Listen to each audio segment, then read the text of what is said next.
Yeah, so a few years ago, I was wading around in the shallow end of the dating pool. And it's a very strange place to be. And I'd more or less given up on online dating at that point after some pretty bad experiences. But I had still left my OkCupid account open, well, because it was free.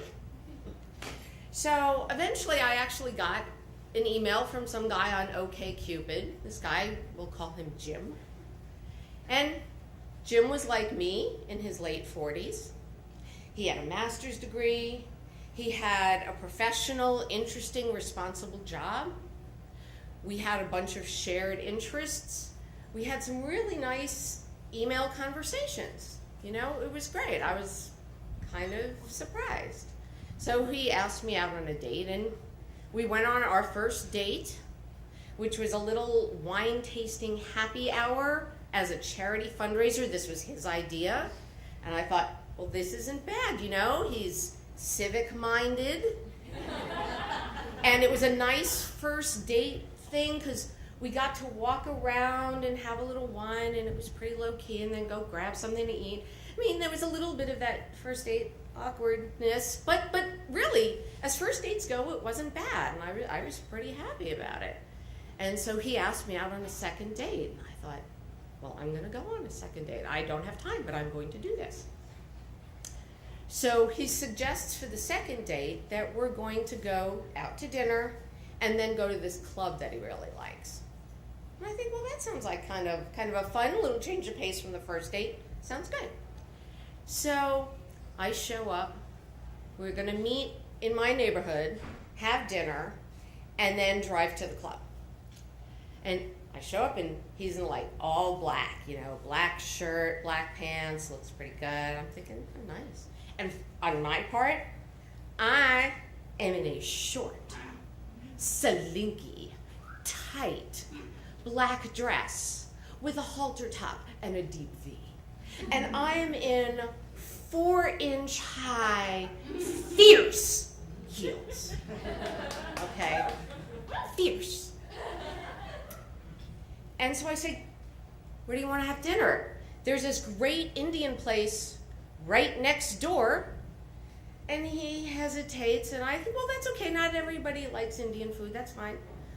And I'd suggested the Indian place because it was next door, and I was in 4-inch heels. But that's okay. And I said, well, where do you want to go? And he says, well, there's that, we passed when I was parking, there was that like Tex-Mex-y kind of place like 2 blocks down.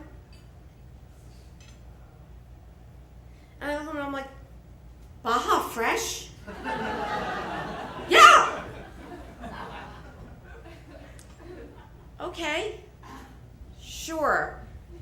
So I'm now thinking, that was an odd choice for dinner when we're going to a club. But then I'm thinking, well, maybe he's figuring if he's gonna buy dinner and then he's gonna pick up the cover at the club and you know, buy some drinks, maybe he's figuring we'll economize a little at the beginning. Okay.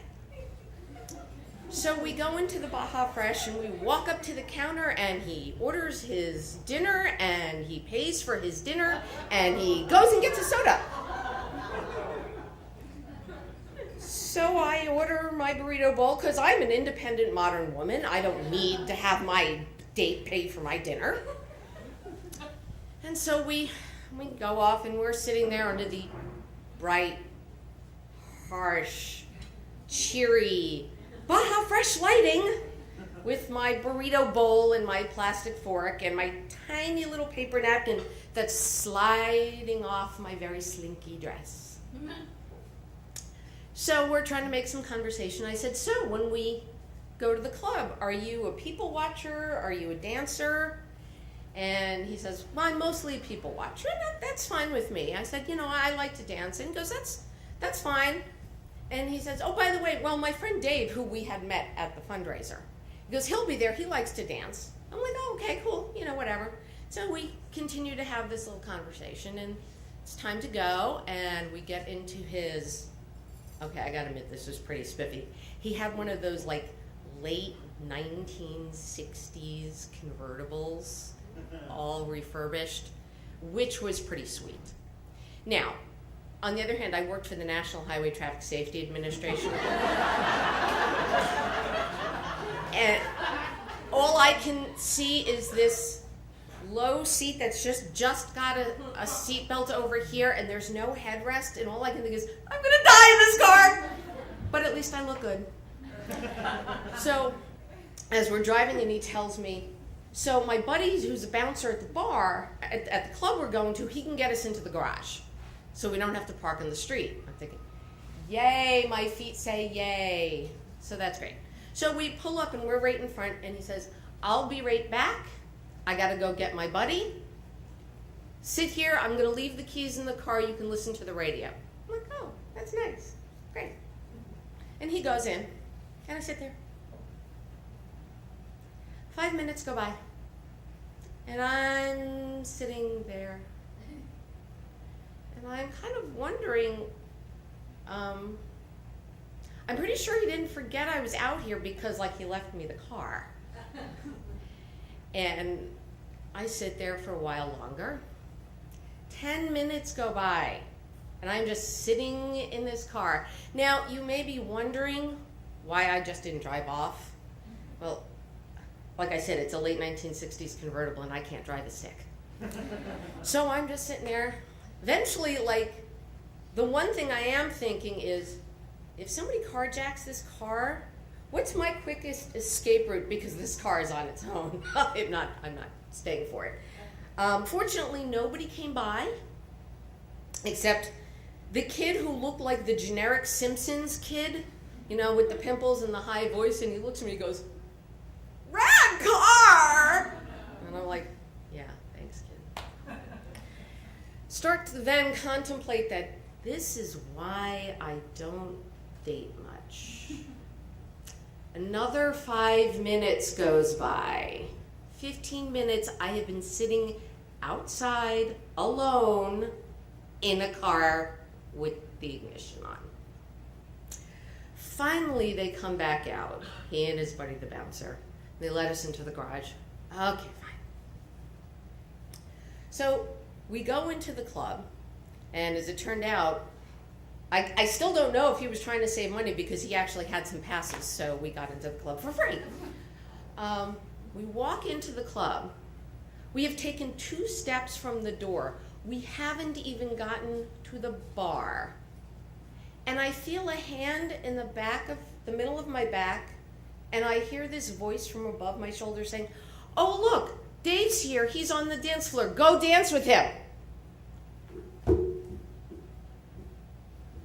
And I think, wow, that's the first time I've ever been on a date and palmed off quite that fast. I guess he's just not that into me? Oh, okay. So I go and I dance with Dave because, well, Dave's there and he's dancing and I like dancing, and quite frankly, Dave's pretty cute. So Dave and I dance, you know, we get to the end of the dance and we both were like, well, let's go find Jim at the bar. So we go up to the bar and we stand there. I'm kind of, at this point, I'm kind of taking an anthropology approach to this, and I just want to see where it's going to go.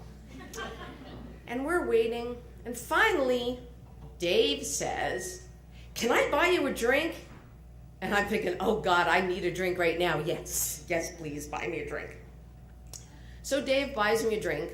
Actually, he ended up buying all of my drinks that evening. Jim didn't buy me any drinks. But, so we're hanging out, and eventually some more mutual friends of theirs come. And so there's hanging out at the bar, and there's some dancing, and then there's hanging out at the bar.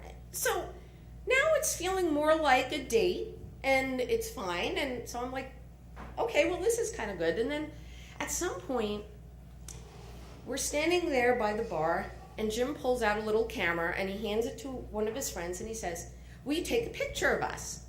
And he puts his arm around me. I'm like, oh, okay, well, that's nice. And then, right before she snaps the picture, he says, "Oh, Dave, get in this picture with us."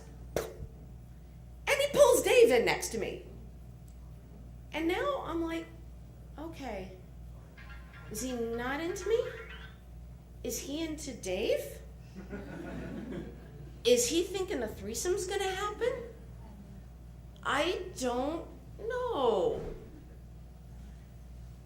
So the evening continues this way where, we're kind of in a group, and so he's sort of talking to me and sort of not. And I'm dancing with other people and hanging out, and finally, at some point, there was free water at the end of the bar, and I needed a glass of water, and I wander off, and I'm by myself trying to make sense of this evening and trying to figure out how I got here from that really kind of nice, cool first date where everything kind of made sense. And finally, and Dave then shows up. And so he's standing next to me, and I said, okay, I gotta ask. What's going on? Because I don't know. Does he not like me? And Dave looks at me and goes, I don't know. He goes, actually, I think he just has no idea how to do this. He doesn't get out much. And I think, it occurs to me that there are probably a lot of women who would have said, wow, this guy is totally trainable. But at nearing 50, I'm not looking for that sort of home improvement project. I got a house. And so I just, took my leave, got driven home, and that was it. And I thought, I don't really know what happened this evening, but I'm never going to forget it. Thank you.